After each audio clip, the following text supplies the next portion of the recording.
Halo sobat, hari ini saya akan bercerita tentang cerita kesasar di kantor imigrasi Kupang. Nah, jadi saya 4 tahun yang lalu itu berkunjung ke imigrasi Kupang, ya.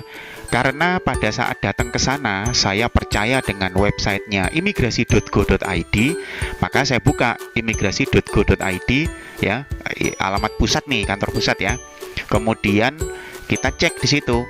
Kantor imigrasi kelas 1 Kupang kan, alamatnya Jalan Adi Sucipto, Penfui, Kupang. Nah, ternyata ketika sampai sana itu gedungnya sudah tidak dipakai lagi, padahal 4 tahun yang lalu ya. Nah, ini alamatnya masih di sana posisinya, padahal ketika kita cek di Google, itu website resminya kantor imigrasi Kupang alamatnya sudah berubah di Oesapa Selatan Kelapa 5.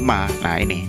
Jadi kalau di sana namanya Jalan Farmasi gitu ya. Kalau kita naik Gojek di Jalan Farmasi. Nah, ini membuktikan bahwa ya memang website besar pun kadang-kadang masih kelendaran untuk mengupdate. Nah, sekarang kita cek nih. Karena saya posisinya di Kediri ya. Kita cek di Kediri. Ya, Kediri. Alamat di pusat ya, di imigrasi.go.id itu masih di Jalan Insinyur Sutami, Kediri gitu ya, di daerah Toko. Nah, padahal ketika kita cek dia sudah pindah. Nah, ini makanya bagi teman-teman yang mau menuju ke suatu tempat, kayaknya kita percaya Google deh gitu ya. Jadi lebih update gitu, dan UPT setempat gitu. Itu ceritanya seperti itu. Nah, kita naik sedikit nih. Kelasnya juga nih, ini masih kelas 3. Kemudian di imigrasi Kediri itu tahun lalu mereka sudah naik kelas 2.